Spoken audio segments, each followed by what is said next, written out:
Lately, I've noticed a decline in my health. It's been a struggle supporting my mother-in-law through her health issues. Our family made the decision to temporarily move into her house, which marked the beginning of days filled with constant demands from my mother-in-law and brother-in-law. One day, while my husband was driving, a call came in from my mother-in-law on his cell phone. Due to poor signal, we put the call on speaker mode. Is she still alive? My mother-in-law's voice sounded weak. She's stubborn, isn't she? If I wasn't there, she might have been seriously injured or worse, my husband muttered, unaware that the call was on speaker mode. Their conversation took an alarming turn, revealing the sinister plan. Their deceitful intentions were exposed, and they were to face social penalties for their actions. My name is Wendy, and I live happily with my husband Tony and our beloved daughter Vicky. Vicky recently started kindergarten, and seeing her joy every day brings a smile to my face.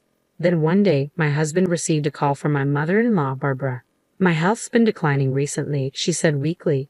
Barbara had suffered a stroke in the past, leaving her with slight paralysis in her limbs. Although her symptoms weren't severe, she expressed her pain and concerns about her age and health. Barbara suggested that we all live at our place until her health stabilized. This proposition caught me off guard. I was aware that Tony's brother, Matt, lived with my mother-in-law, but Barbara expressed her discomfort with him being alone. Despite my strained relationship with Barbara, I agreed out of respect for my husband. Moving homes was a significant change, but fortunately our homes were far apart, and Vicky wouldn't need to change schools. Vicky herself seemed excited about the idea, which eased my worries. However, the reality of living with my in-laws proved to be more challenging than expected. The old house required extensive cleaning and upkeep, which fell mostly on my shoulders. While I worked tirelessly, my mother-in-law would distract Vicky with outings and reminisce about her favorite son's past achievements, leaving me feeling overwhelmed and frustrated. It was hard to reconcile her seemingly good health with her claims of poor health. I regarded my mother-in-law with suspicion, sensing an air of insincerity about her. Abruptly, she started coughing, as if startled, intensifying my skepticism. But enough about her. Let's shift focus. My brother-in-law was another headache altogether. Despite the tales I'd heard, Matt turned out to be a jobless bachelor, overly reliant on his parents. His behavior was akin to that of a petulant child, despite being in his 40s. Wendy, I'm hungry. Where's my lunch? Or Wendy, why didn't you wake me up? I miss my favorite show. I found myself catering to his whims. Even my daughter, Vicky, pitched in around the house. His entitled attitude grated on my nerves. I'm not your wife or your mother, I silently screamed, particularly unnerved by his habit of calling me Wendy darling. Emotionally and physically drained by these two individuals, my life became a constant struggle. Yet, one evening during a family gathering, while fetching a fan to improve ventilation, I encountered an unexpected intrusion. Wendy, my brother-in-law's voice startled me from behind. With a smug grin, he uttered something utterly appalling. Why would you leave boring Tony and start anew with me? Stunned disbelief gripped me as he leered lasciviously. Perhaps fueled by alcohol, his words were disgustingly crude. Brother-in-law, you're clearly too intoxicated. That's not amusing, I retorted, attempting to dismiss his advance. Yet he persisted, threatening to reveal a fabricated secret to Tony. In a bid to escape his advances, I tried to leave, but he forcibly grabbed my arm. Enough was enough. Stop it. Just stop. I managed, startled and disgusted by his audacity. As I pulled my arm away from my brother-in-law, Matt, in a sudden movement, he lost his footing and stumbled down the stairs. His descent ended abruptly as he collided with the wall, emitting a groan upon impact. Hearing the commotion, Tony and other relatives rushed over to investigate. What's happening here? Tony inquired, concern evident in his voice. Oh, Matt just slipped, someone explained, pointing to the bump forming on the back of his head. As his mother fretted over him, other family members intervened to calm her down, guiding Matt to another room for first aid. Amidst the chaos, my altercation with Matt faded into the background. I debated whether to divulge his inappropriate advances to Tony, but ultimately chose silence, not wanting to cause unnecessary distress.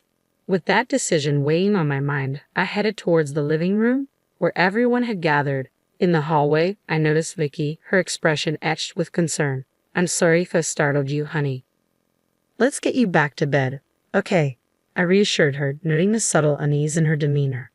Though something seemed amiss, it was late, and I opted not to probe further, guiding Vicky back to her room. Life continued to pose challenges with my mother-in-law and Matt each passing day. Forced to endure my mother-in-law's mundane chatter and tend to my brother-in-law's immature demands, I often felt the urge to escape. However, Matt refrained from making any further advances after my firm rejection, which offered a semblance of relief as I carried on with life at my in-laws. Then, on an unexpected day, another incident disrupted the routine. While having lunch with my mother-in-law, I suddenly felt dizzy after tasting some tomato soup. Almost instantly, intense nausea and breathing difficulties followed, a familiar sensation signaling anaphylactic shock, a severe reaction to peanuts.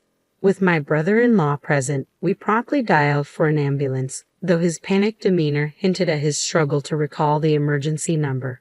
Eventually, he managed to place the call, and I was swiftly rushed to the hospital. Grateful for his assistance, Tony emotionally thanked his brother, acknowledging his pivotal role in saving my life. Taken aback by the unexpected praise, my brother-in-law modestly downplayed his actions, though his demeanor hinted at a newfound sense of usefulness, even in his own eyes. Despite my gratitude towards him, lingering questions gnawed at me during my hospital stay. Why had I suffered an allergic reaction? As I remained under observation for the next day, uncertainty loomed over the cause of the incident. Discharged from the hospital without complications, I slid into the car beside Tony, ready to return to my in-laws' house. In the back seat, Vicky's worried voice broke the silence. "Are you okay, Mom?" "I'm fine now, sweetheart. I'm sorry for causing you concern," I reassured her, grateful for her care. "I thought my heart was going to stop when I heard you were in the hospital," she confessed, her concern palpable. "I was careful with those ingredients, though," I assured her, tilting my head, trying to lighten the mood. However, Tony's ringing phone interrupted our conversation, and he swiftly switched to speakerphone, navigating through the connectivity issues. As my mother-in-law's voice crackled through the speaker, her troubled tone was unmistakable. "Seems the call got cut off," she lamented to my brother-in-law, Matt. Their ensuing conversation left us all visibly unsettled. "She's still alive. She's really stubborn, isn't she?" my mother-in-law remarked callously, prompting Tony to defend me, albeit unheard by her. Their dialogue took a chilling turn, revealing a disturbing lack of empathy. "Does it matter? It's just karma for hurting my precious Matt," my mother-in-law callously remarked, her words sending a shiver down my spine. "So what are we going to do about Wendy?" Matt inquired, his tone unnervingly casual. "Yeah, I'll try to win her over again. I think I can make it work this time," he replied, his nonchalant attitude exacerbating my unease. "I mean, she probably fell for me again after this incident.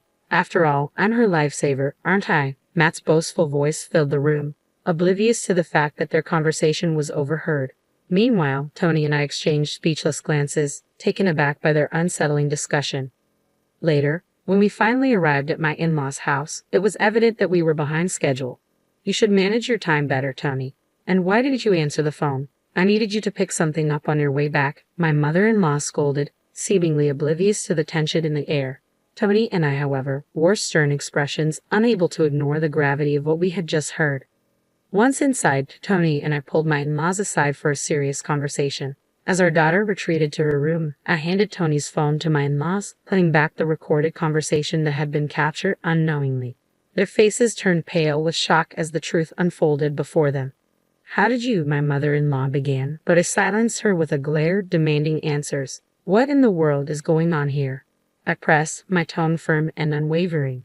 Attempting to defuse the situation, my brother-in-law stuttered. "Well, that was just a joke. Sort of a small payback for you rejecting Matt." "Don't mention my brother-in-law," Tony interjected, attempting to shield his family from further embarrassment, but it was too late. As I explained the situation to Tony, his gentle demeanor gave way to fury. He demanded answers, and under his relentless questioning, my in-laws finally confessed. It turned out that my mother-in-law had orchestrated a plan to set me up with Matt, who seemed disturbingly willing to go along with it. Feigning illness, she had lured me to their house with the intention of turning me into her son's fiancé. The absurdity of their scheme chilled me to the bone. Their lack of empathy was astounding, driven by their misguided pity for Matt's single status. Their actions seemed beyond comprehension, almost inhuman. Their selfish scheme had backfired spectacularly, with Matt tumbling down the stairs in a pitiful manner. Recalling the event sent shivers down my spine, especially considering something my brother-in-law had said that lingered in my mind. What secret about me were you using as a threat? With a hesitant glance at my husband, he reluctantly confessed, revealing that it was about the 50 I had tucked away. They had wrongly assumed it was from secretive financial endeavors like stock trading or foreign exchange. In reality, it was earnings from my writing hobby, known and approved by my husband, who always emphasized the value of hard-earned money. It turned out my brother-in-law had stumbled upon my bank book during a visit and shared his discovery with my mother-in-law, sparking their ill-conceived plot. She, fueled by revenge for my rejection of Matt and his subsequent injury, conspired with him to sabotage my lunch with peanut powder, hoping to retrieve the money later. However, Matt's fear and guilt overwhelmed him when he saw the extent of my suffering, prompting him to call for help. Meanwhile, my mother-in-law had been futilely trying to extract the bank account passcode from Vicky, manipulating her with absurd tales about my supposed wrongdoing and threats of police involvement. On that day, the mystery behind Vicky's strange behavior towards me was unraveled. Confronting my mother-in-law, I couldn't fathom the shamelessness of her actions, manipulating her own grandchild and attempting to steal her younger brother's wife. I never imagined you were capable of such foolishness. Tony's voice rang with anger and disbelief, his fists clenched with rage. Matt, seemingly stung by the blow to his pride, shot back, "Don't get cheeky just because you're my younger brother. I'm way more handsome than you. If I had met Wendy before you did, she would have definitely married me." Tony's fury only intensified at Matt's audacity, but I found myself even angrier than my husband. "You've got to be kidding me. Tony is a decent human being, unlike you. There's no way I would marry a deluded jerk like you even if hell froze over." I snapped, my words dripping with disdain. "You middle-aged narcissist, grow up and stop adding darling to my name." As I unleashed a barrage of insults, Matt visibly shrank under my scathing glare. Regaining my composure, I spoke in a calm but firm voice, "Your actions have crossed the line. I nearly died. I'll be filing a criminal complaint for assault. You'll pay for the damages." Their faces drained of color, Tony and Matt fell to the ground, pleading with trembling voices, begging us to drop the lawsuit. "We didn't think you'd be hurt that badly," they stammered, their voices desperate. "Forgive us. We're family, right?" As Tony and I exchanged glances, considering their pleas, Vicky entered the room, clearly unsettled by the commotion. My mother-in-law, attempting to deflect attention, forced a smile and ushered Vicky away, saying, "Come on, Vicky, we're a little busy right now. Let's go back to your room." At that moment, the gravity of the situation sunk in even deeper. I called out to my daughter, hoping for some clarity. "Did you happen to mention Mommy's peanut allergy to Grandma?" I asked gently. "Yes, she told me to tell her about you," my daughter replied hesitantly. "So I said that even one peanut would make it impossible for you to breathe, and you'd die." As I stroked my daughter's head, I cast a cold glare at the two of them. "There's no room for sympathy here. Accept your social sanctions quietly," I said firmly. Stunned, they fell silent, realizing the consequences of their actions. Later, we hired a lawyer and informally charged my mother and brother-in-law with assault. Though they didn't end up in prison due to it being a family dispute, they had to pay about 13 grand for my medical expenses and compensation. Without any savings to cover this, they were forced to sell their family home for cash. Now homeless, they made an audacious proposal to move in with us. "What kind of nonsense are you spouting?" I retorted, incredulous. "Talk in your sleep if you must." We heard later that they rented a room in a rundown apartment, living a tough life on the wages my brother-in-law earns from his part-time job. Meanwhile, we returned to our own home, breathing a sigh of relief. "I'm sorry for deciding to live together," I admitted, feeling guilty for the ordeal we had endured. "Don't worry about it. It's your seriousness that I like. That's why I married you," Tony reassured me, despite his dejection. Moved by his words, I continued, "You looked brave and cool when you punched Matt. Violence isn't good, though." Tony chuckled sheepishly, holding our daughter close. "That's right," he agreed. "How about we all go out for some fun next week, Vicky? Where do you want to go?" "The zoo?" Vicky exclaimed with excitement, her laughter filling the room. In that moment, I vowed to continue saving for my daughter's future, cherishing the happiness we had found together.